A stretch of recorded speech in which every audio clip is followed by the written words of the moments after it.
All right, so we're going to kick it off. As you can see, we have an incredible panel today. I'm really excited about this this month's Rosie Talks, which is really our entrepreneur speaker series through the Rosie Network. And I have some old friends on this call with me, and I have some new friends on this call with me. So let me jump right in.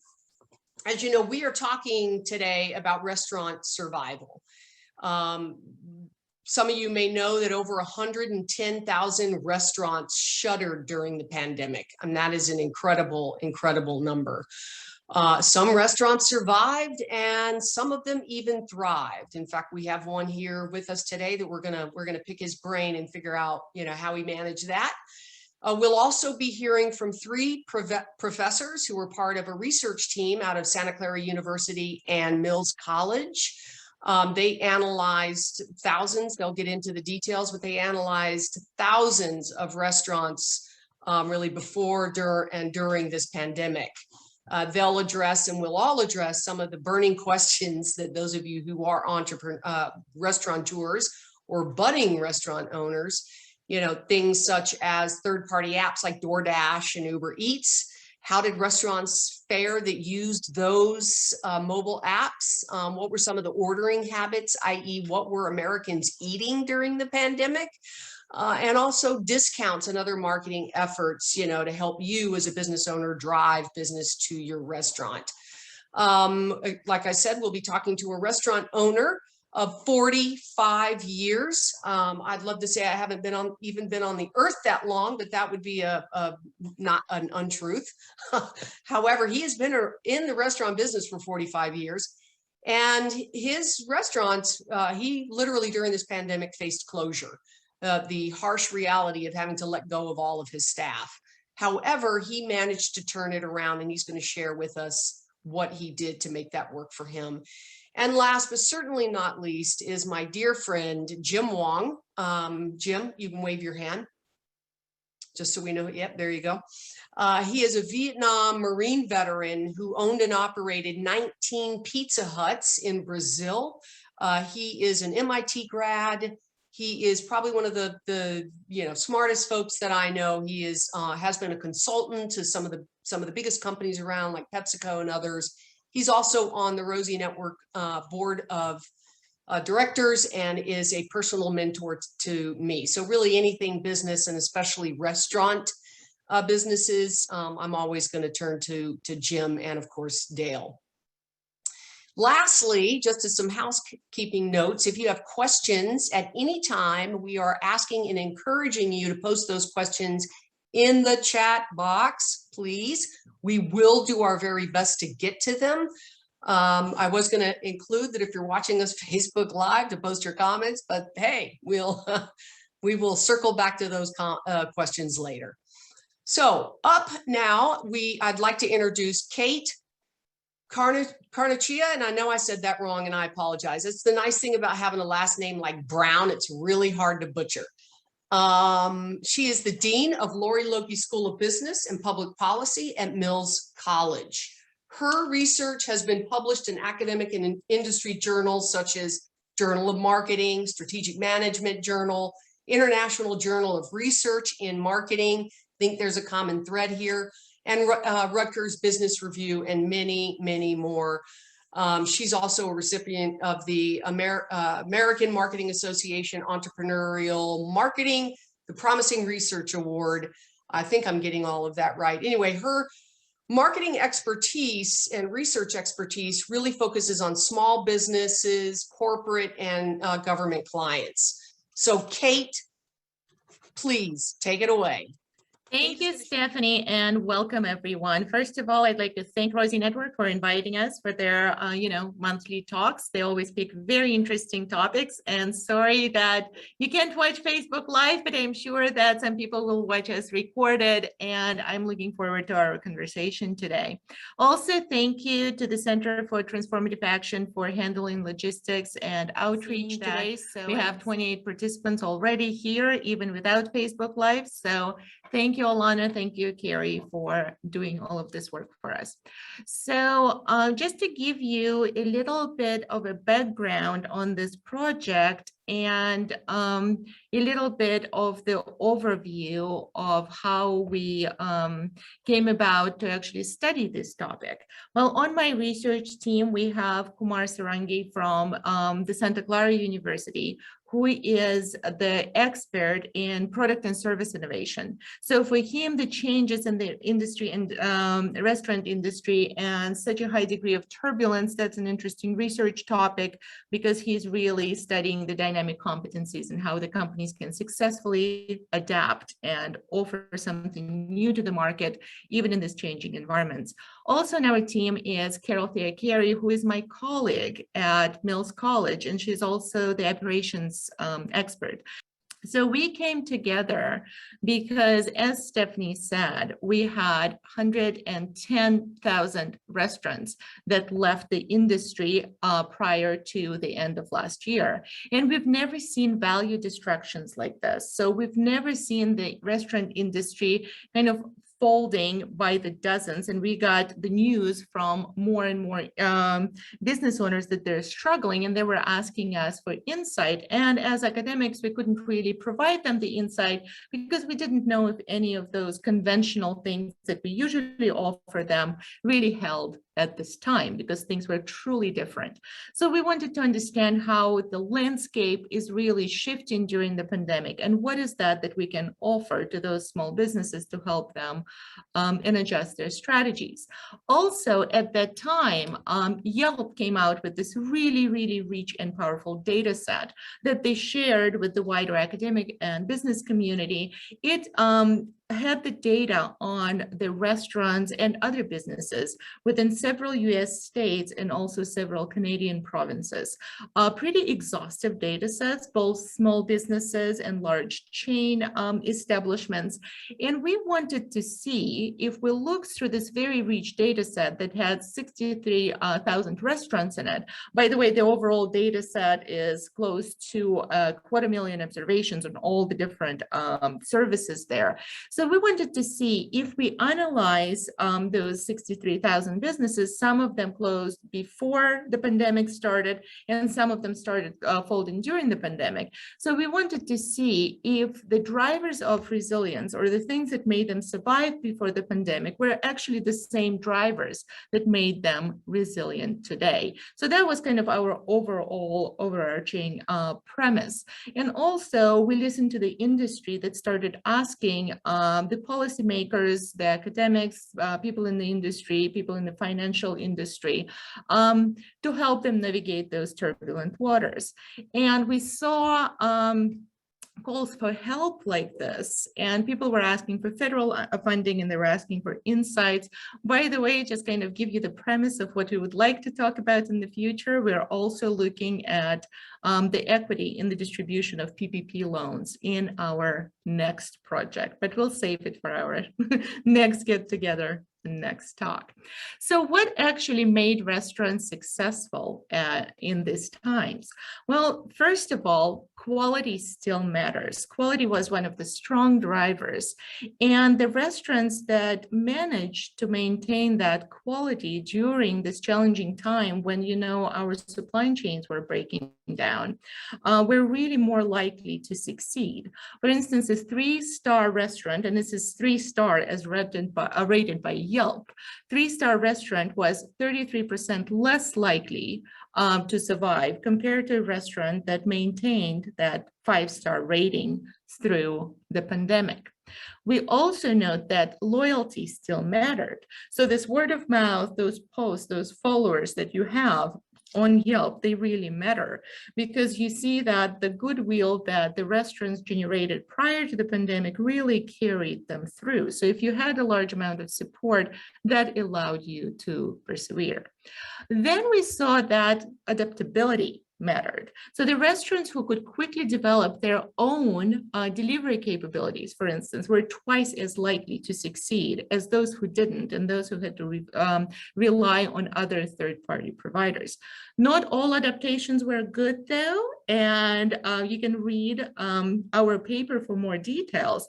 But for instance, people who adopted those COVID banners and kind of overwhelmed the consumers with COVID-related information were not necessarily more successful. So, and we go to a lot more detail in our paper about what strategies made you succeed and what adaptations were actually productive. Another strong factor was affordability. So the restaurant that was rated the $1 sign on Yelp was 46% more likely to succeed compared to the base category. And if the restaurant was rated $2 signs, it was 19% more likely to succeed. Last but not least, the strongest driver in the pandemic was whether or not it was an independent restaurant or the restaurant that belonged to a chain or a franchise. And you know, this conventional wisdom of millennials abandoning the franchises and going toward more of the independent restaurants. Well, during the pandemic, the resources associated with franchises were extremely important. And there was actually the sevenfold difference compared for the independent restaurant survival log odds compared to the restaurant that belong in the chain. So huge difference. And also through all this time, we also saw drastic changes in consumer preferences and tastes. And Kumar is now going to touch upon some of those findings. Thank you, Kate. Thank you, Stephanie. Very warm welcome to all our listeners. One of the biggest things which we wanted to emphasize, which our research actually unearthed, was the critical importance of looking at customers and how their preferences, their needs, their wants, their behaviors, and their expectations changed during this whole pandemic. And the good news is that we have done some of the work for you. So we're going to highlight some of the stuff which you guys should be thinking about. Not surprisingly, people became more price sensitive. Or, end users became more price sensitive. So they're always looking for food at very attractive price points, because that is something which constituted good value for them. So the high-end restaurants were in some sort of trouble. For example, vegan restaurants, not that they were doing that great, but the pandemic actually exacerbated their whole hardships. Now, the interesting trend which we found, which I found very interesting, was most people preferred those food outside which they could not prepare at home. And this interesting trend actually led to people buying more fried foods, healthy or unhealthy. So for example, fried foods, pizza, salty chips, crackers, and a whole lot of not so healthy food, they started getting more prominence. And to add to that, most of us probably spent a lot more time in our houses than we would have normally spent. So families gathered and families decided to cook more at home and order more food at home. So there is a lot of usage of large family meals. I distinctly remember myself coming in and picking food in the weekends for family of four kind of things. Now, to add to that, even though people did not prioritize quality in food, they really prioritized quality in delivery and takeout service. They wanted a very seamless transition in ordering food, ordering takeout, okay, food delivery. So the two things I want to highlight for restaurant owners here is, these things show that you have to have a very well pruned, very well thought after product line, a menu which focuses on a few popular items that you do really well. And in addition to that, you really enhance the quality of your ordering, your service, your takeout service. Okay, and with that, you can actually provide value to the end user. Okay, I now invite my colleague Carol to talk more about her topics. Kumar, before you do that, can I ask a quick question? I didn't find it surprising at all that we were all gravitating toward comfort food, which is how I would describe fried food, big old heaping mound of mashed potatoes and fried chicken, things like that. As far as the, were you finding that, it like a lot of restaurants either paid to have an app built or the ability to order online and pick up?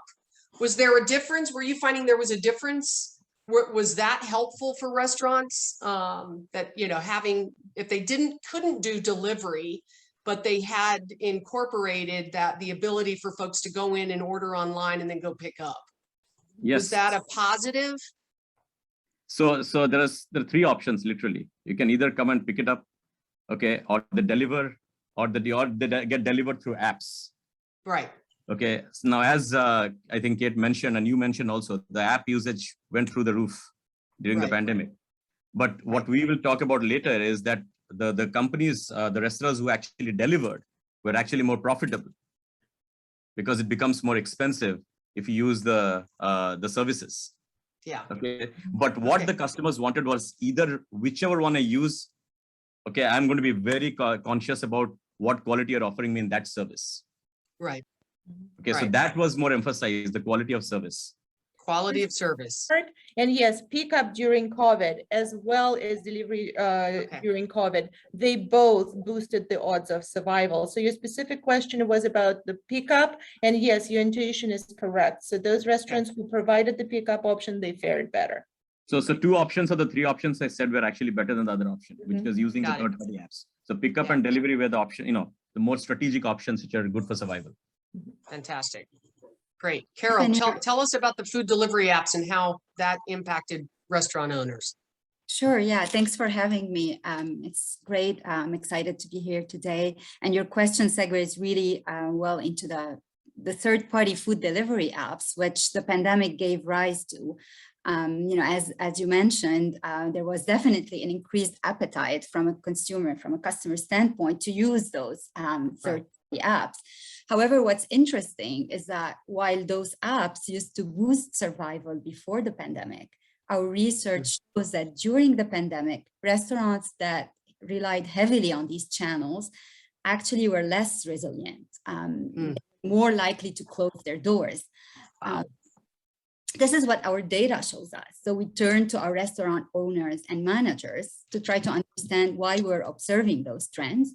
And I mentioned the fact that dealing with those channels was often very difficult. Adding this layer to the supply chain was difficult and was creating a disconnect between the customer and the restaurant owner. They felt that they could not reach their customers.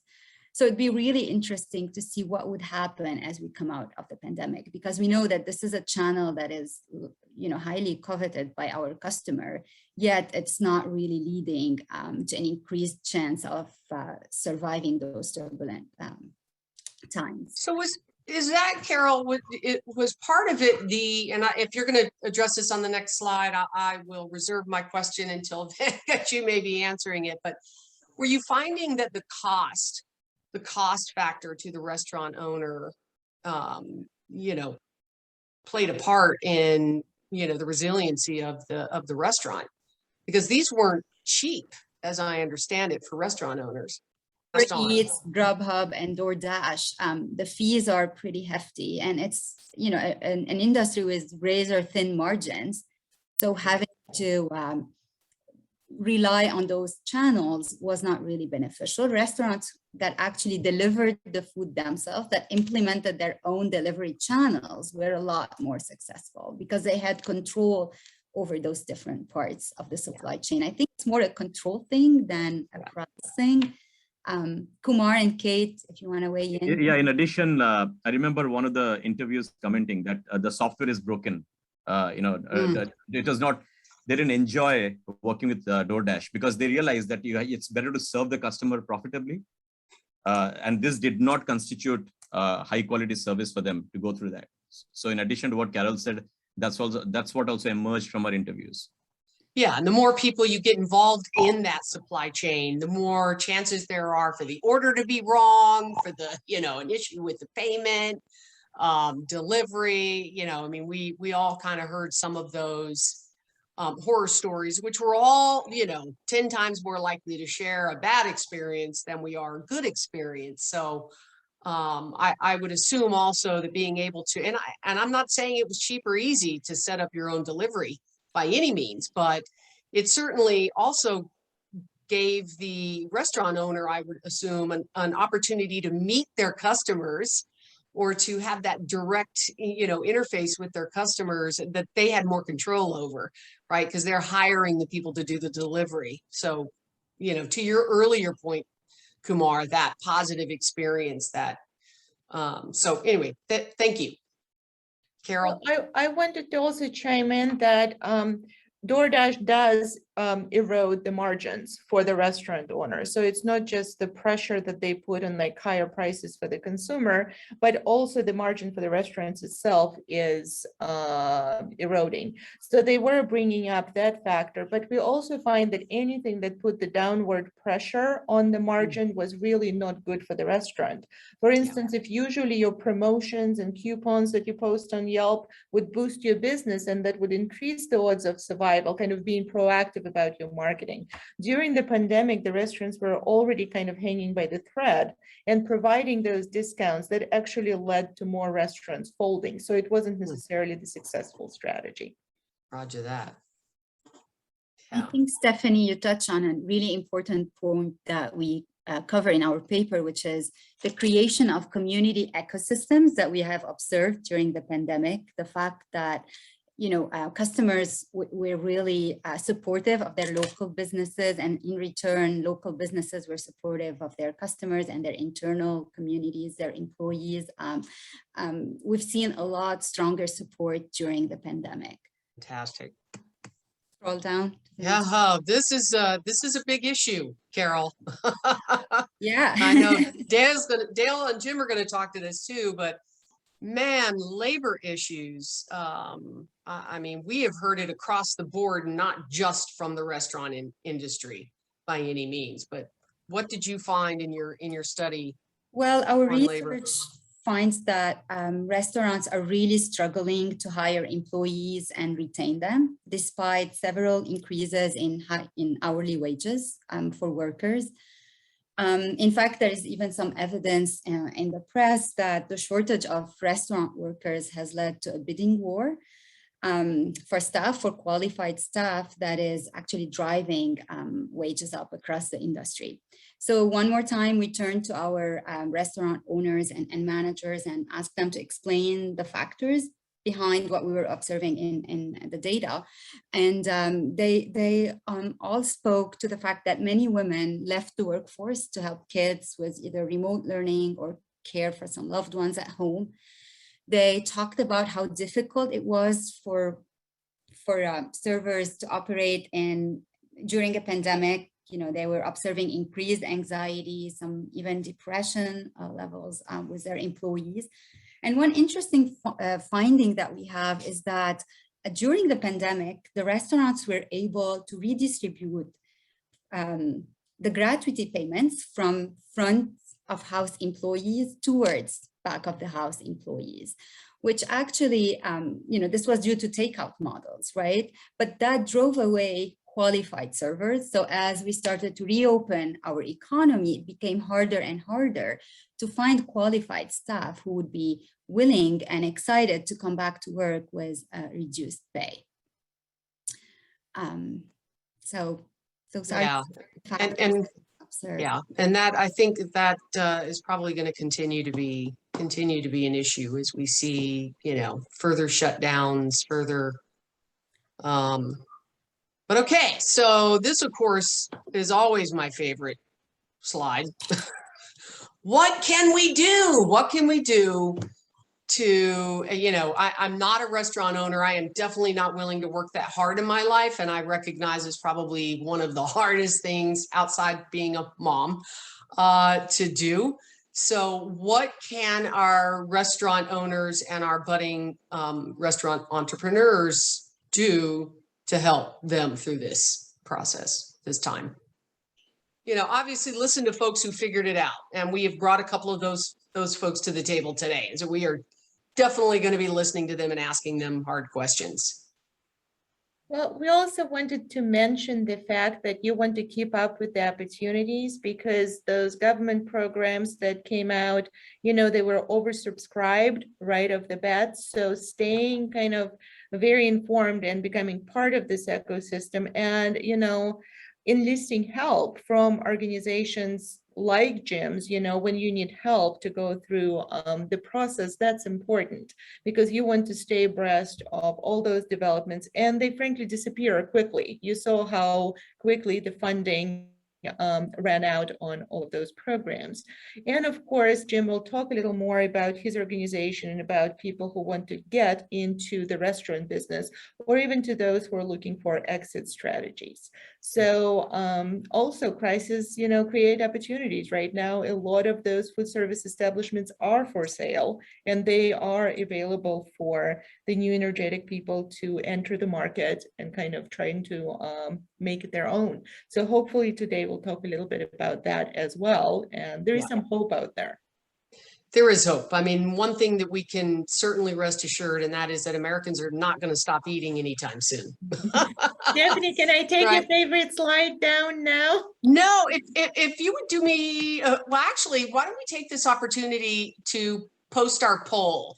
So we've put together really quickly, and again, we kind of hope to be able to share this on Facebook Live. It's a really quick poll. If those of you that are joining us, if you can take just a minute and answer that, it'll give us, because like I said, we've got really smart professors on the call here, and they of course are what I lovingly refer to as data geeks. So data. If you can just take a moment and answer those, that would be great. Let us know if you're a current restaurant owner with one location, or if you have multiple locations, if you're a franchise, former restaurant owner, aspiring, etc., or an educator like myself. That would be great. And while you guys do that, I want to say that someone posted a comment. Not all restaurant businesses, not in restaurant business, but however, I'm a veteran and do own 2 businesses. So just wondering about a restaurant mobile-like food trailer or coffee trailer business. Any word on the success or failures in that industry? That is a great question. So Stephanie, let me take a stab at this one.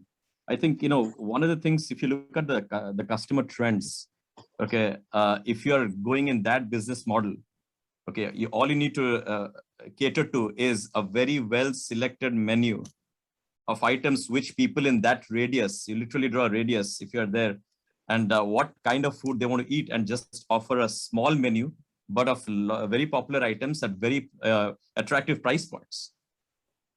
If you can do all the three together, I think we are sanguine that this might actually work well. Yeah, I would love that. And so we have somebody else who has asked that this is great information. How can they read more about your findings? Because, obviously this is a huge study, and we couldn't cover everything in the time that we have today. Can they get access to or a copy of this report? Well, first of all, I'm going to end the poll right now, and I'm happy to report we have someone in each and every one of these categories that we created. So at least we know we created a pretty decent poll here. I'm going to share results right now. So we do have people from each one of these categories. In terms of sharing our paper, we're happy to report that we're at the tail end of the publication process for this paper. This paper is right now under minor revisions at the Journal of Service Science. And at this point, we're comfortable enough with the final content of our paper that we're happy to share it with the folks who are interested. It's a 40-page manuscript with about 32 pages of text and 8 pages of tables and appendices.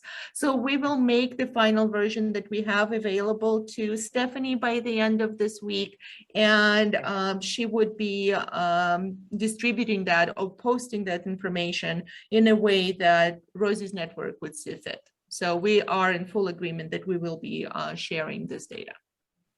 Great. That's fantastic. Thank you. Thank you very much. And I just want to put a shout out to Joseph, who posted that the interest in doing a mobile, a food trailer, a food truck, something along those lines.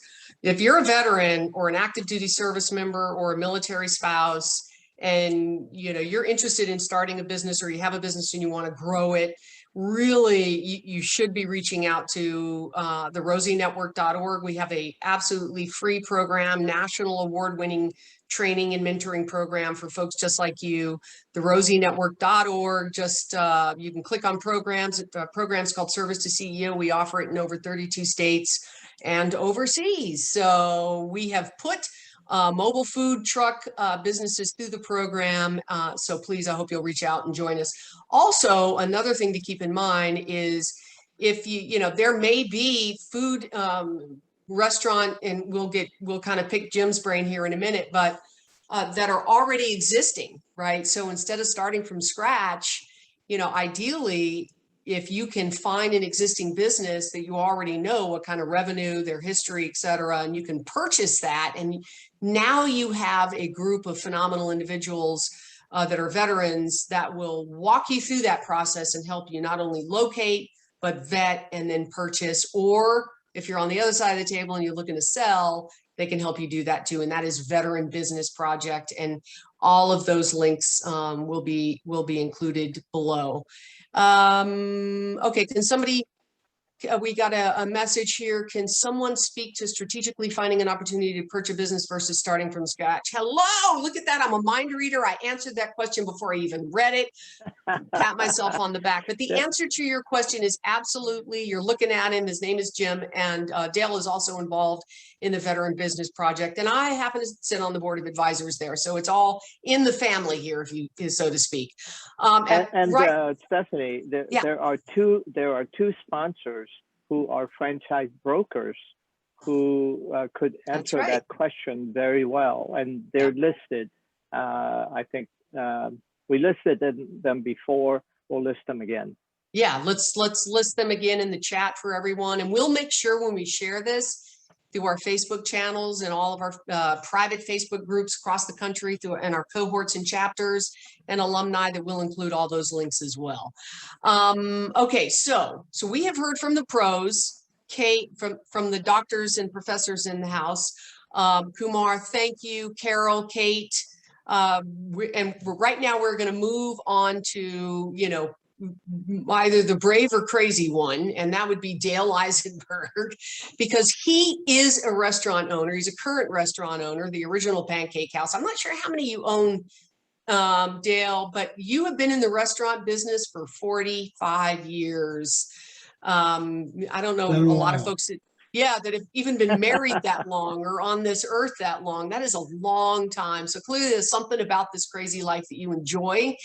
And can you tell us a little bit about yourself and your restaurant and how the pandemic affected your business? Sure. So I started when I was 20 years old in Toledo, Ohio, and I had stumbled onto this franchise, the original Pancake House.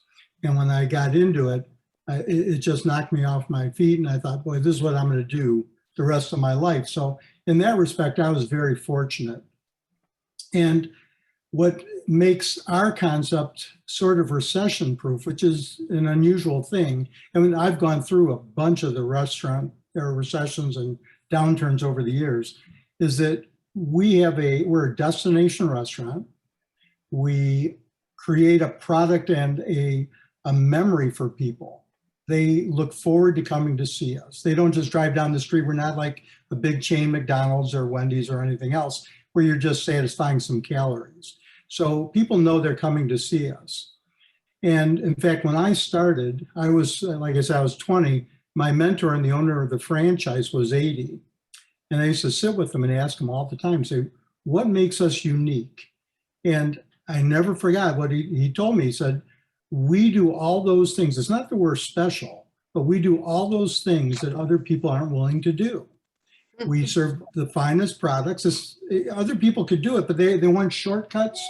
There is no shortcuts. In a great economy, it's easy for people to do well in the restaurant business. But when there's that pressure, and a few of these recessions have caused it, there is a lot of fallout. Now, what happened this time around, and I don't want to get too long-winded on all this stuff, so stop me when you're ready. This time was unique. It was different. It was a forced downturn. The pandemic caused it, but and like you mentioned, we were looking pretty bleak at that point. It was the first time in my career that I ever considered, geez, I'm going to be back making pancakes. I'm going to have to shrink up all the stores and just keep my people busy. But I will tell you, the programs that came out and the SBA programs and everything else saved us. Now, I heard some comments about how people got into those programs and the networking that went on. You would think after all these years, I'd be pretty good at networking, even with our other franchisees, and that just wasn't the case. The first PPP, I thought we were going to miss it. And at that point, I thought, well, we're not going to make it then. But the first PPP, we finally found a bank. That's the secret to all this money, is finding a bank that wants to help you. You could go to the big ones, and I know lots of people that did, and they stood in line. I got my PPP loan finally through a community bank who literally got it done for me within hours. And from that point on, things got better. You know, the EIDL loans. Mhm. I borrowed a lot of money to keep my guys busy. I figured 30 years from now, you know, hopefully it'll be paid off. Yeah. The interest rates were low. It was really, you know, an astonishing thing that the SBA did and the government to help.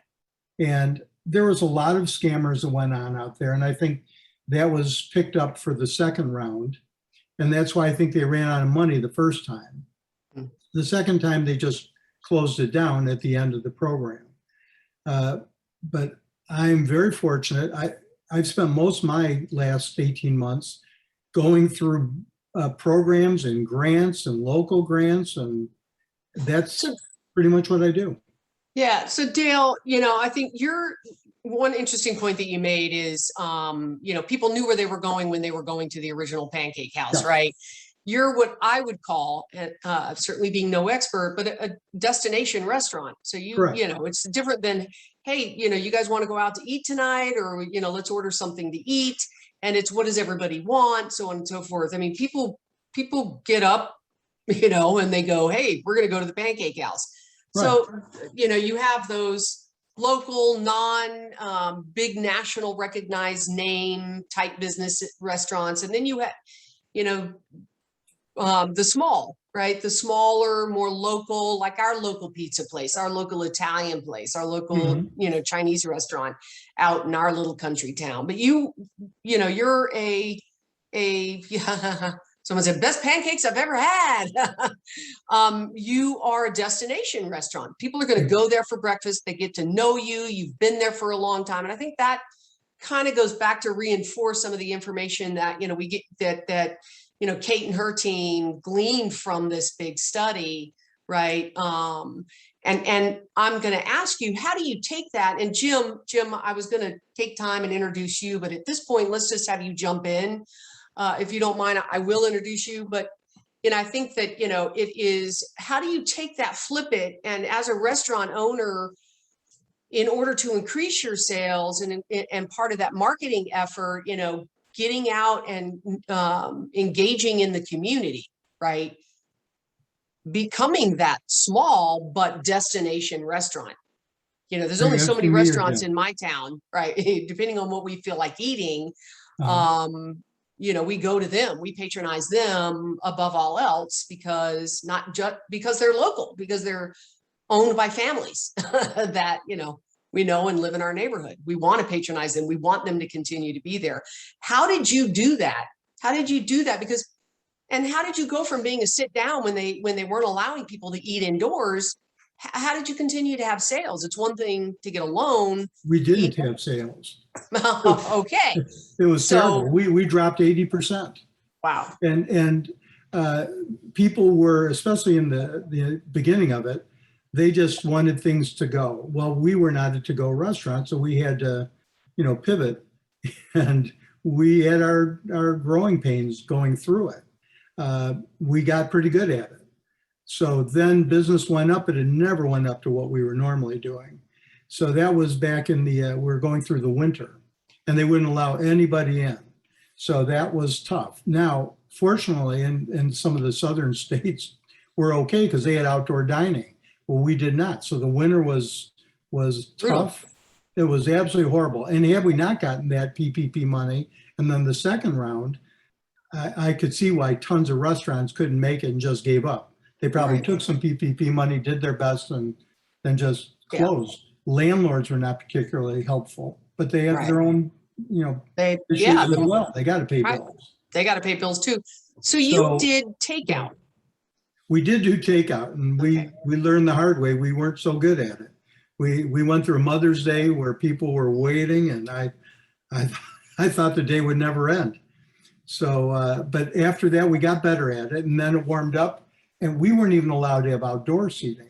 I think that was probably true in most of the country. So when they allowed us to do outdoor seating, I was fortunate to have a big parking lot.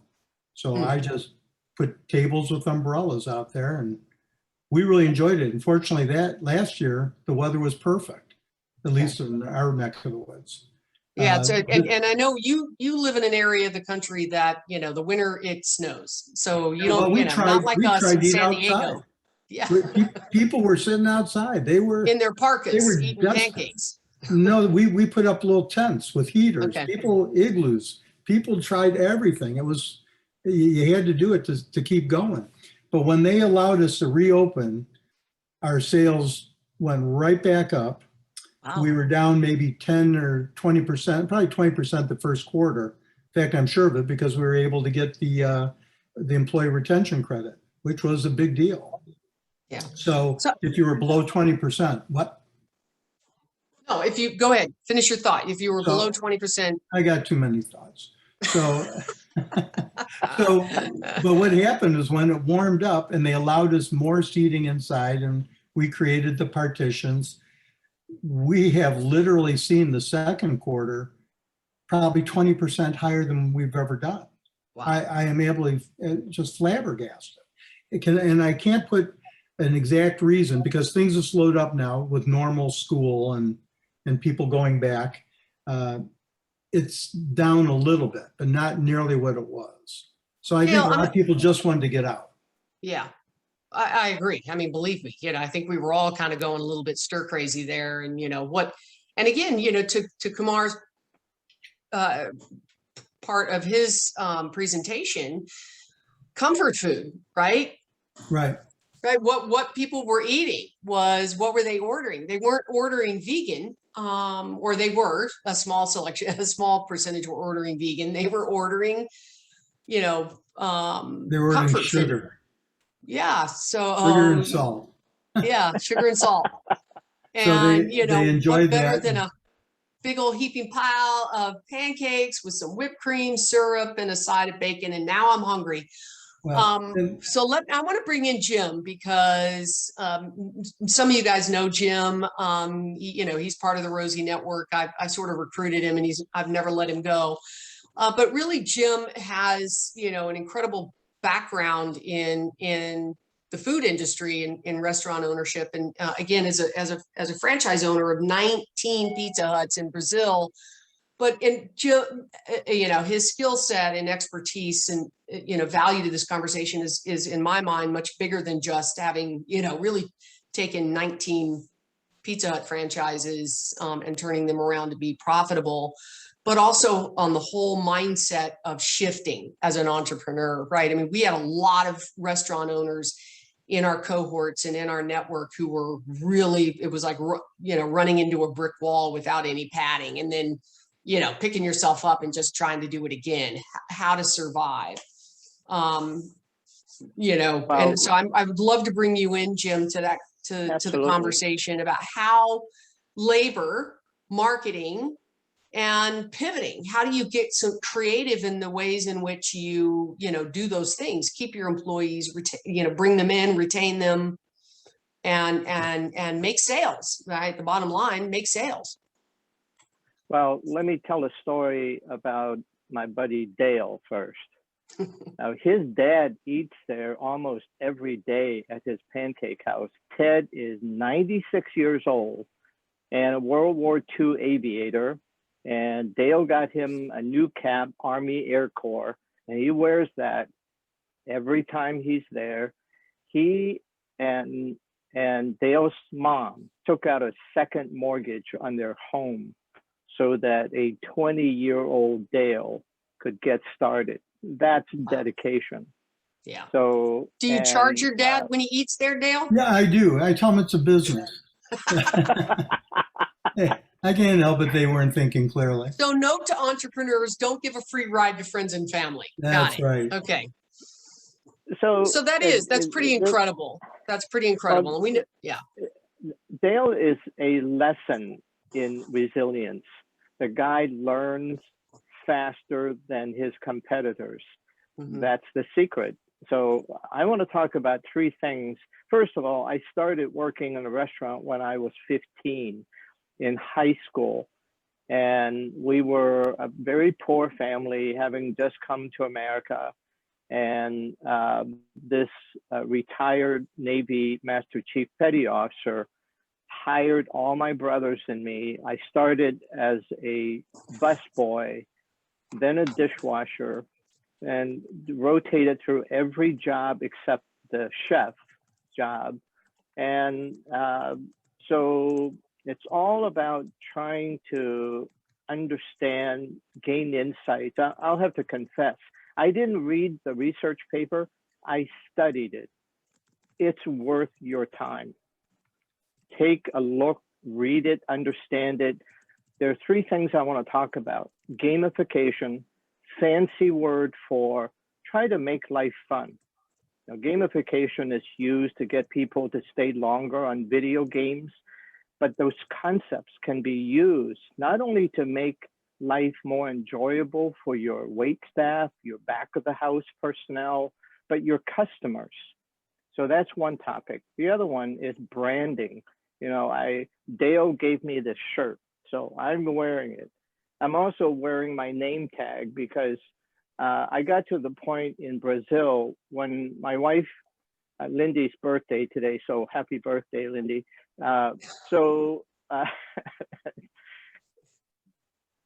We were having Happy birthday, fun Lindy. at work.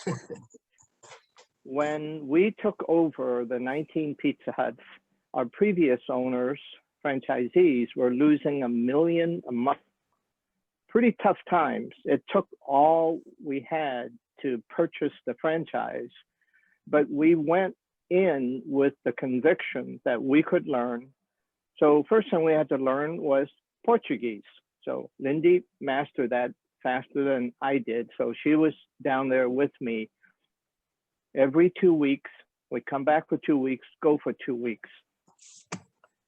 We're trying to capture insight. So the study that you're going to have access to will give you a lot of fundamental insights, but you have to develop the rest. So one of the first things that Lindy and I did when we went to Brazil, and we had to speak through our general manager because we didn't know how to speak Portuguese, was and they thought we were a bunch of rich Americans. So the employees, especially our general manager, said, we need to re-image our restaurants. And granted, there were some seats that had been torn and some things that looked worn out.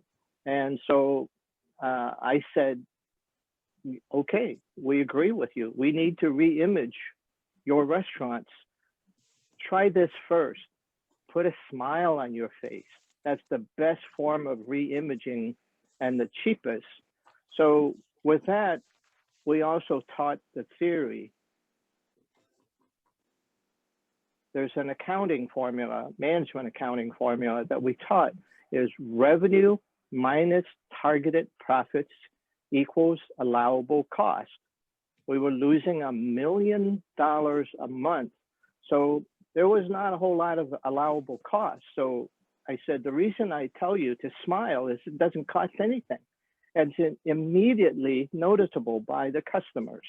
And if you smile, you'll make yourself feel better. So they caught on, and we challenged them. We said, 2 weeks from now, we're going to be back. So show us how you understood that formula and try to address the need to re-image our restaurant. So the first place we hit in Brazil, of course, is the international airport. We happen to have a Pizza Hut right there at the airport. The general manager's name is Jefferson. The first person in his family to finish high school, but he was dedicated. He had erected a balloon entrance using the green and yellow colors, Brazil's flag. And Brazilians are crazy about soccer.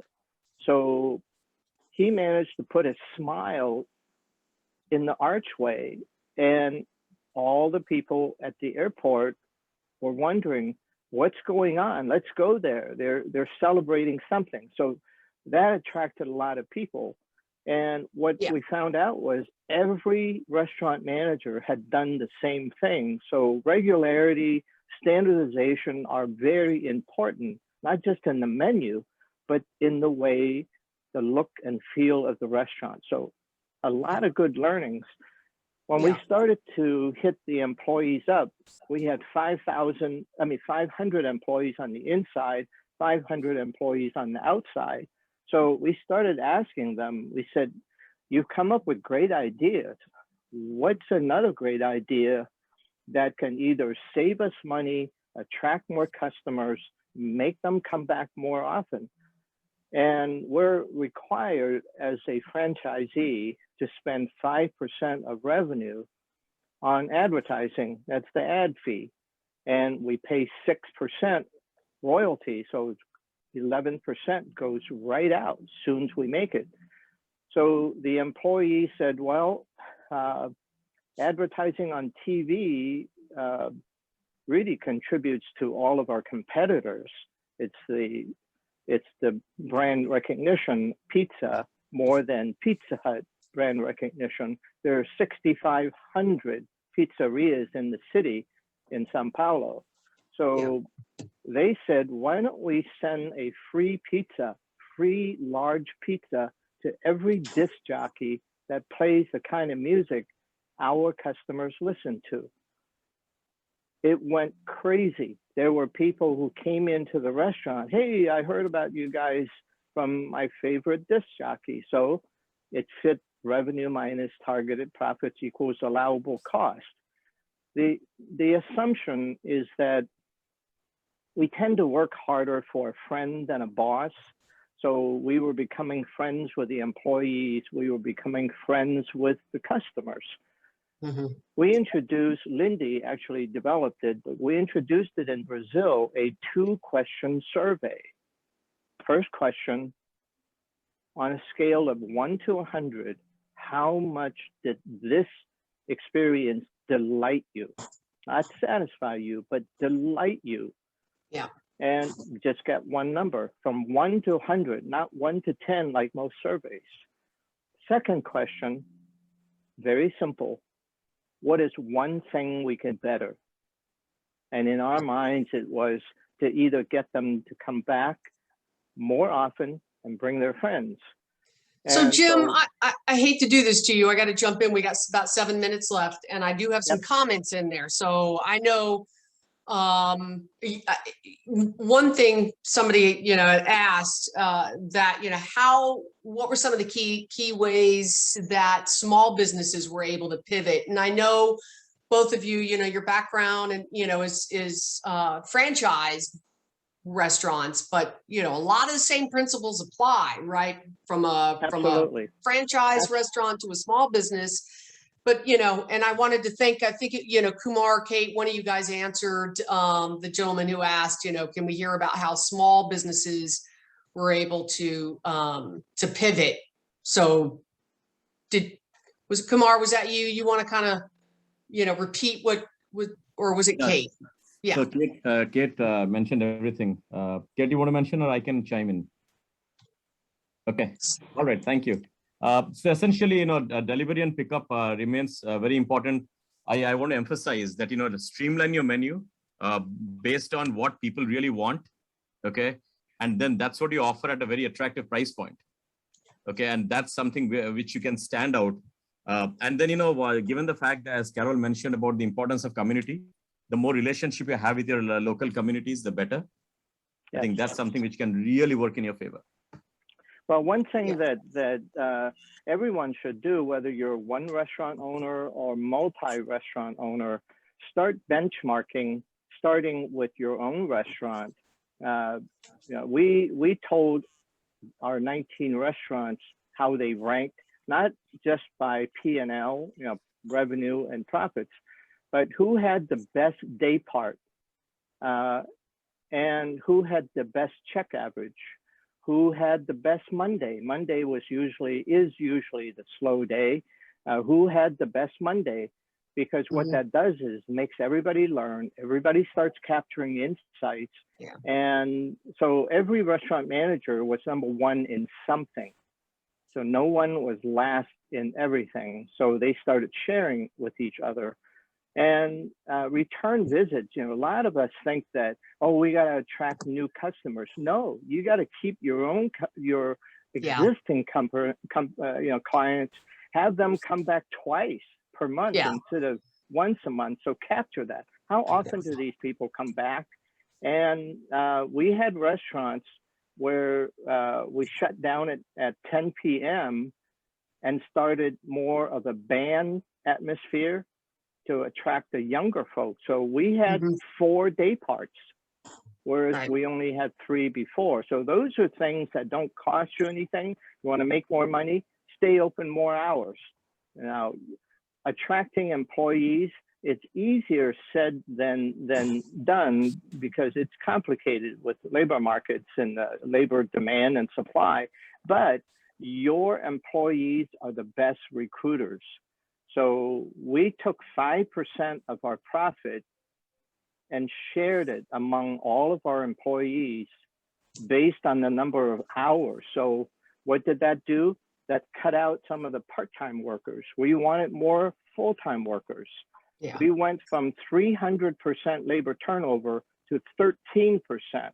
It's a huge, huge savings when you don't lose employees every other month. And also simple things like if you want to help your wait staff improve their tips, have them wear name tags. I have a name tag. And having the employees recommend folks when they know that the profit sharing is going to be affected by the quality of friends that they recruit, they're going to start recruiting their best friends that they know are going to help them improve their pay. These are all things that you can do internally. We had large restaurants.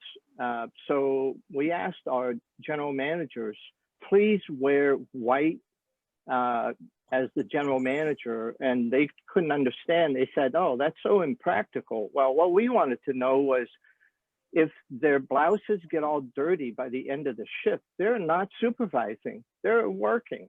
They should be supervising. It's a simple tip.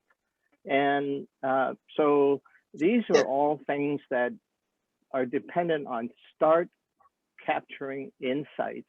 Yeah, Jim, you're absolutely right. If you're not capturing those insights, and I'll add that your employees, your staff, they're your greatest asset. So you put together, and I want to run through some of the comments and questions. So it's almost too much to cover in such a short period of time.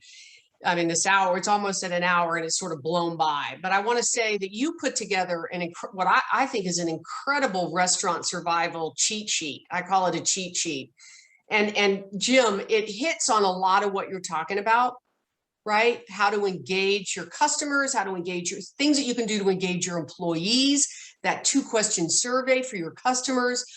If you spend a lot more money bringing in new customers than you will retaining your loyal customers, right? So if it's getting to remembering their name, giving them a cupcake every now, I don't know, there's all kinds of creative ways. And the great thing is you did us the favor of putting it on a cheat sheet, which I have in front of me. I don't have time to go through all of it, but it talks about that. Yeah, we'll share it. We absolutely will share it. It is incredibly invaluable, and I want everyone to have it. So, some quick questions and comments. One is, do you anticipate, even when things open back up, that packaged food delivery pickup will remain the most successful models? Do we view? Yes, I'm seeing nods from our survey experts. Absolutely. So even when things open back up, packaged food delivery and pickup are going to remain things that you should be investing in and building out. And Dale talked about, one of the things that he did to survive was to implement takeout, but he didn't do it very well. I'm sure he learned. He's probably being humble. When it's Mother's Day, when you have a holiday coming up and you think there's going to be a big run on your product, you need to, as best you can, be prepared in advance, right? Or one thing you can do is say, first come, first serve, it's limited, right? I mean, that sort of puts that emphasis on, holy moly, if I want my, my takeaway box of pancakes, I'm going to have to be up in there and make sure I get or reserve it and get there quick. And breakfast, the breakfast meal is the most profitable. That's why McDonald's, that's how McDonald's saved itself by introducing breakfast all day long. So, Dale, and breakfast meal is inexpensive or compared to dinner meals. It is the most profitable day part. There we go. So the most profitable breakfast. So that to the gentleman that posted about doing a coffee I'm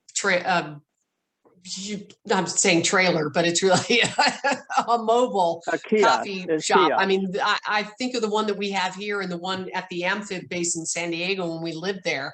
That place was packed, and not just because it served coffee, but it had all kinds of add-ons as well. So another thing is you can go where the crowd is. The stationary restaurant doesn't have the freedom to chase the crowd. A kiosk on wheels does. Yeah. There's a very famous chain, Carts of Colorado, that was acquired by Pepsi, and they started in Denver, Colorado. And so if you have a kiosk or cart, you're in luck. I'm going to quote Dale on this one. As long as you offer something salty or sugary, you're in good shape. Yeah, exactly. Yeah. Another comment, someone said, it's still going to be important to understand, consumer food preferences. That was Kumar who said that, of course. It is going to be important to understand, and that changes by region. So, I mean, I'm sure if you're up in San Francisco, their eating habits are going to be a little bit different than they might be, in San Diego or, somewhere in Texas, who's going to look at your vegan patty and go, what is that? We don't eat that here. And then I'm trying to think of what else. Am I missing anything? Be prepared. Kumar, you added a lot of great. And for our Facebook folks, be prepared to do strategic pivots based on changes in the environment. And that goes back to that study and the point that Kate made. You gotta know your environment. What is the market for what are your competitors, others doing? How can struggling small businesses find ways to pay decent wages for quality employees? I love Dale, if you want to jump in on that. I mean, it's very tough. And the market, I don't care. I've got plenty of friends that are in the high end market and people that are in the low end. It is just impossible to get staff unless you built loyalty. Some of my people have been with me 30 years. So we're not going anywhere. We're okay with that. But when it came to front end restaurant, it's just brutal. And the only thing I have to say about some of these people that are probably listening in, they're probably looking for answers. How am I going to survive? And when you're struggling for oxygen, the last thing I'm thinking about is, how am I going to better promote my restaurant? So I think what Jim's offered and maybe what I can offer is just serve the finest product you can. People limited menu, right. If you try to be all things to everybody, don't. And that's why you're going to see some of these high-end restaurants fading away, because people aren't going to spend $50-$60 a person to have it delivered at home.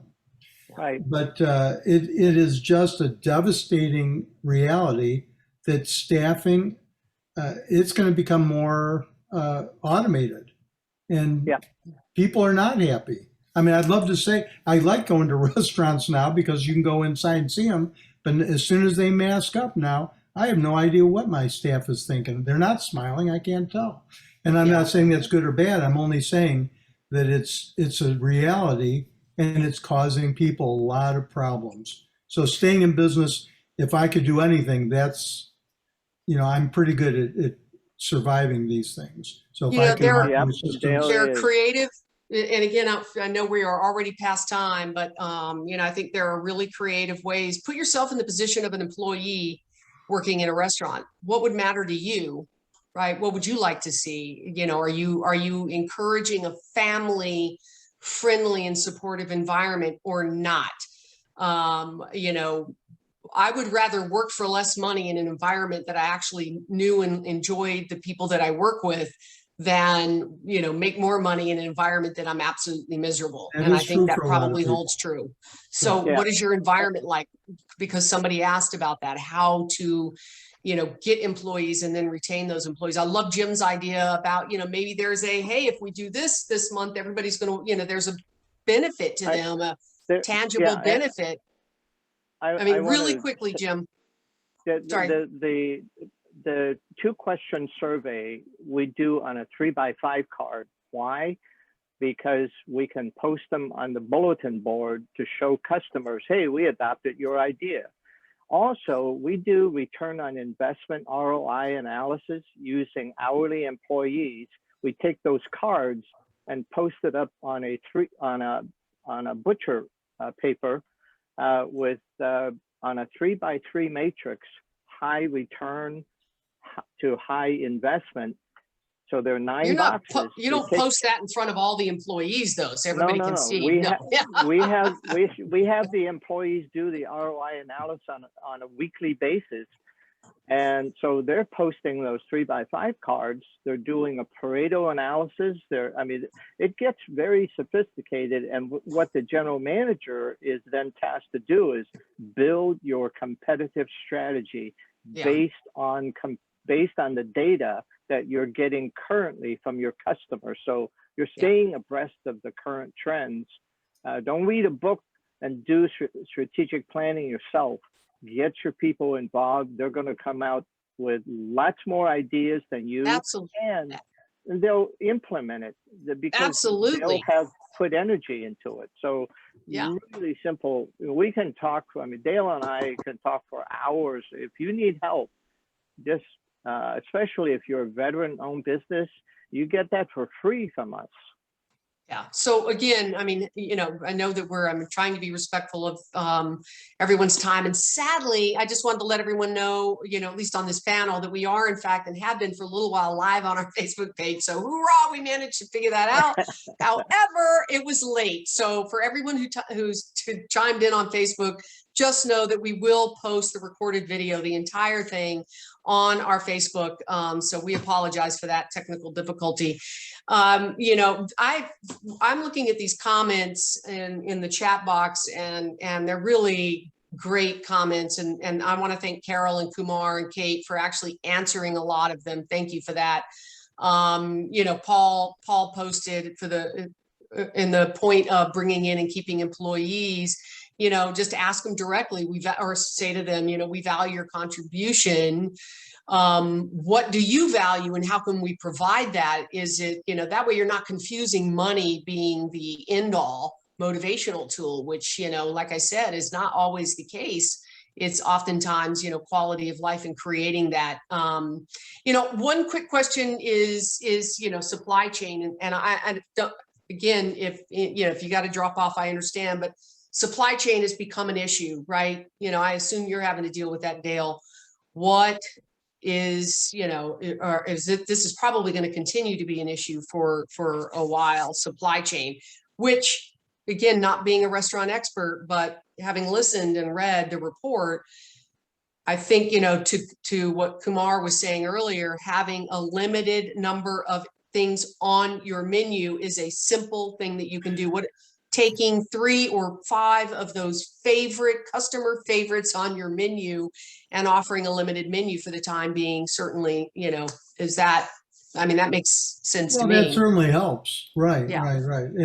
And again, if you can charge, if it's quality, people pay for it. But the supply chain is definitely broken.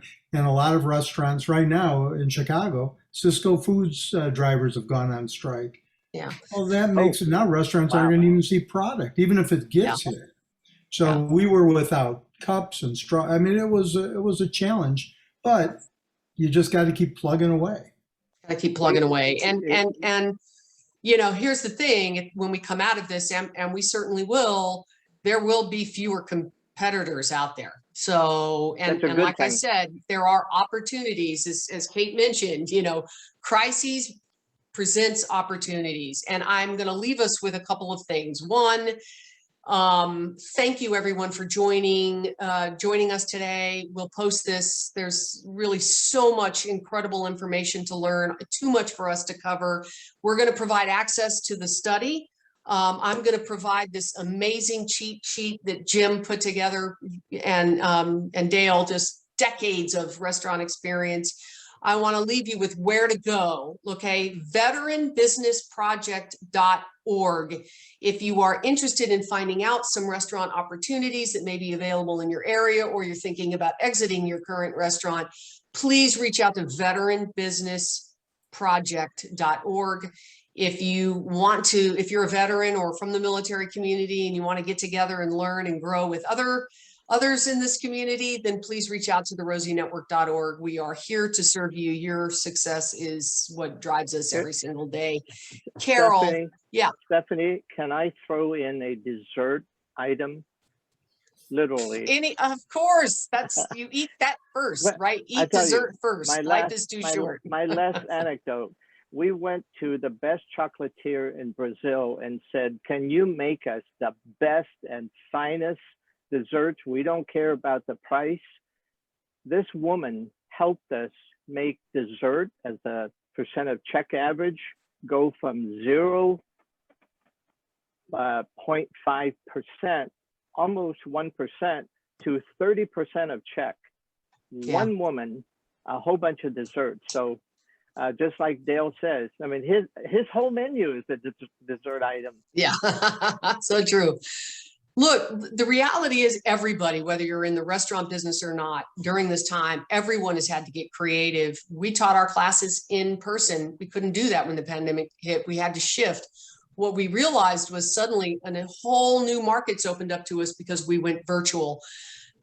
You got, you know, look, Jim and Dale and I have a lot of experience failing and succeeding. Yes. Just to be honest. If you need to talk to somebody, if you want to bounce some ideas off someone, please let us know. You know, we're here to help you. Even if it's, hey, you know, I have a restaurant and this is what I'm thinking about doing. You know, at least you'll have some experienced folks that can, you know, help you work through those problems. So Veteran Business Project. And again, a huge thank you to Carol, Kumar, and Kate for your dedication in doing this whole study. It's incredibly important, and knowing what has worked, right, and what has hurt restaurants, I think is very valuable. And hopefully, we will see the Restaurant Revitalization Fund come back around and be opened up. I know it was closed down temporarily. We don't have time to go into that right now, but that is on hold. I hosted a webinar on the Restaurant Revitalization Fund with the SBA that got challenged in court, and it's been put on hold. We're hoping that will come back around, and for everybody, especially our military community that applied for that and that were approved, that those funds will be opened up soon. But you know, value your current restaurant, your current customers and your employees, and think of creative, resilient ways to pivot, and ask your friends, customers, and employees about what ideas they have. With that, I want to thank our sponsors. I want to thank you guys again, and to everybody that tuned in. And I know my team will kill me. Well, maybe not literally, but figuratively, if I don't mention next month's Rosie Talks. We are going to have none other than retired Command Sergeant Major Donnell John, CEO and founder of Veterans Grow America. We are going to be talking about the stuff that we're doing with AFES, the National Veteran Business Expos, and FYI, it includes military spouses. I got to work on it to change the name, but to include military spouses. These expos hosted by AFES around the country. I hope you'll join us. Thank you so much, everyone. Get out there, be safe, and pray, and God bless our troops. Thank you, Stephanie. Thank you.